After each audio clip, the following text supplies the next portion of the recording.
Hello, this is Brian again. So, I'm well on my way up. Since I already shot video of this place the last time I was here, I wasn't gonna spend quite as much time filming the way up here, but I am getting pretty close to the summit.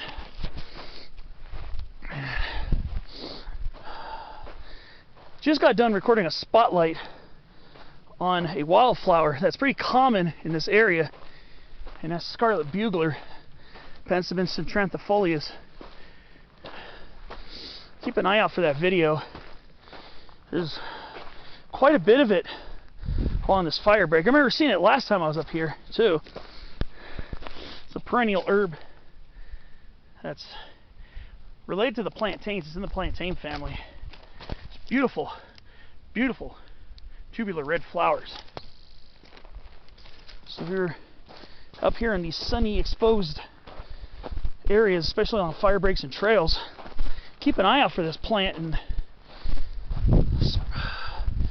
mid to late spring to early summer. And we've definitely gone above 6,000 feet. And I think we should be getting pretty close.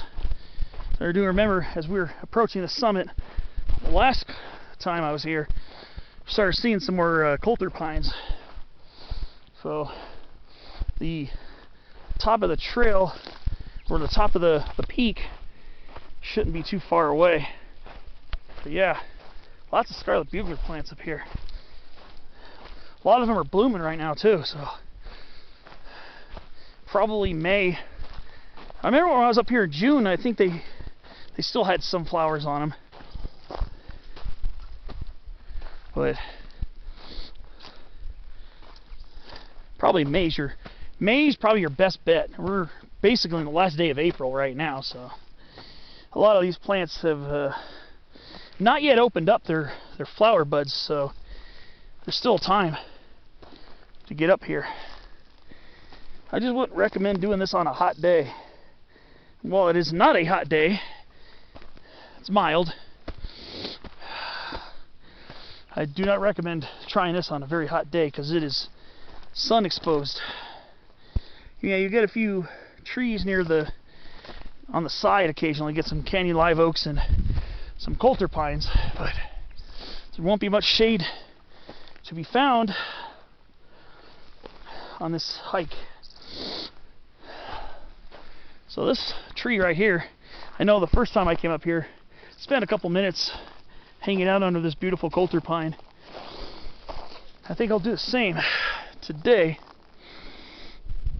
One thing about this hike, there's absolutely fantastic views of the middle portion of the St. Gabriel's.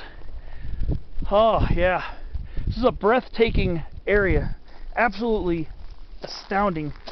The beauty up here.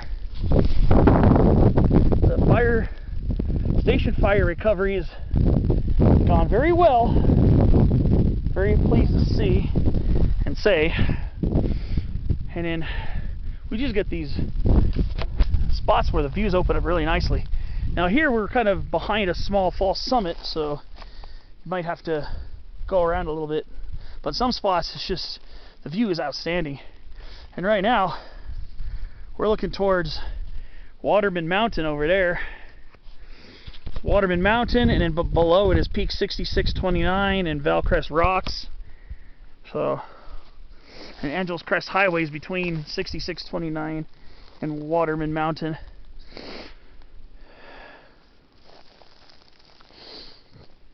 It's been almost 2 years since I've hiked Waterman last, and that was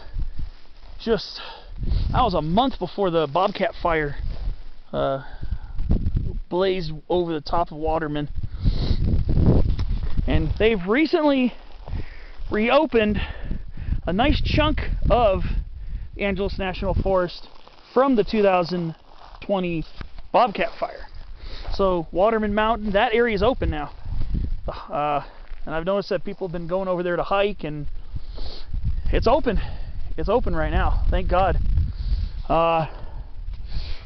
And I've seen some videos from around the area, and I've driven past it on when Angeles Crest Highway was open over there. It's open right now. I haven't, but I remember the March after it, when part of Angeles Crest was open. When that part was open, there were lots of areas of just absolute destruction, and a lot of Waterman's trees burnt. Winston Peak, Winston Ridge.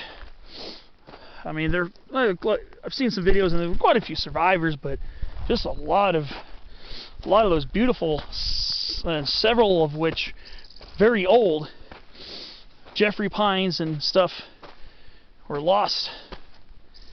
Probably some of them were probably centuries old in some areas.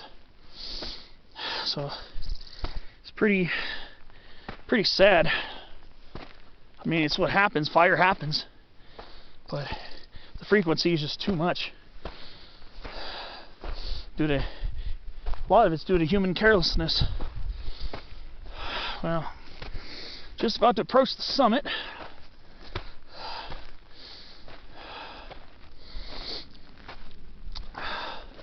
It's been a very active morning. This morning's been a herpetologist's dream come true. As you saw in my first clip, and probably heard, you probably hear that rattlesnake. It only rattled for a short time, but it's definitely loud enough. Should have been picked up on camera, or at least the sound of it. I don't know if you'll be able to see the really dark gray body slithering in the buckwheat bush, but that, and I even saw another horned lizard after the first one. It was after I'd powered down the video. It's a really small juvenile that time, scuttling across the Firebreak path. So if you're into herpetology, this is another place to come study local herpafauna. Lots of lizards up here, lizards and snakes. So this is a good place to check it out.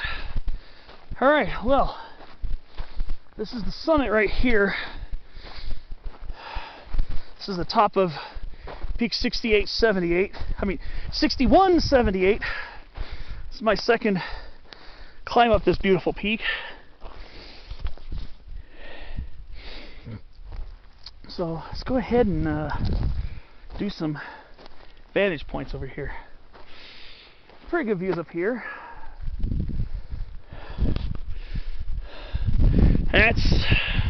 Okay, we're going to start off roughly in a west-ish direction. So, that's Round Top right there, 6,316 feet.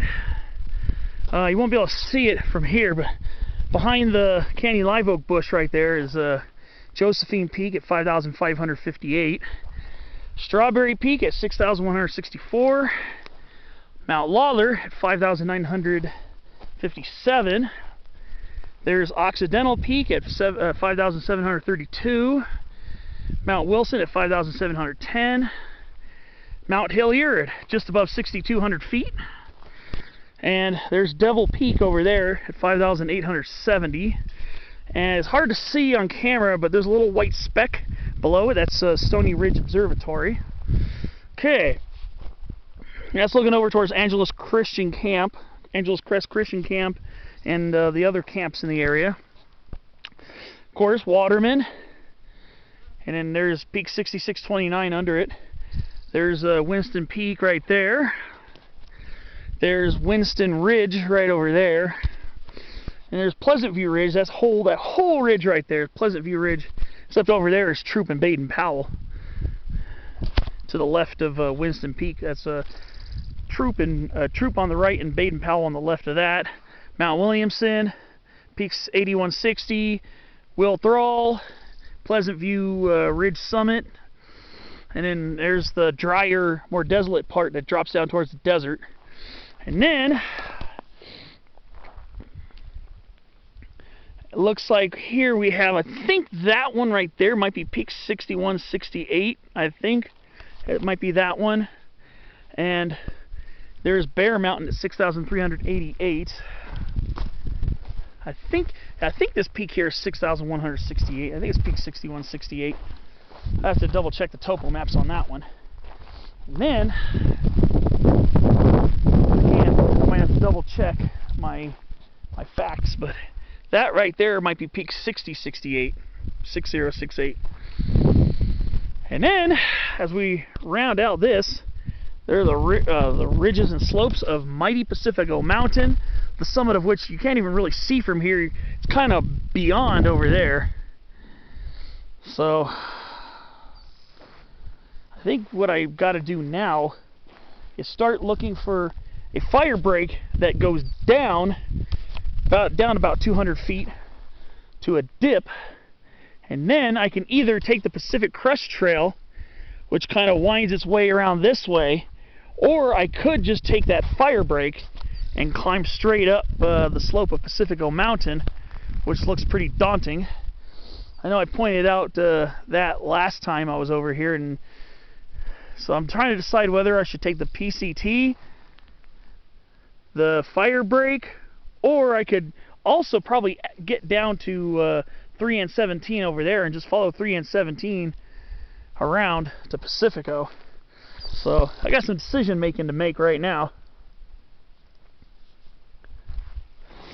I've got to do some thinking here because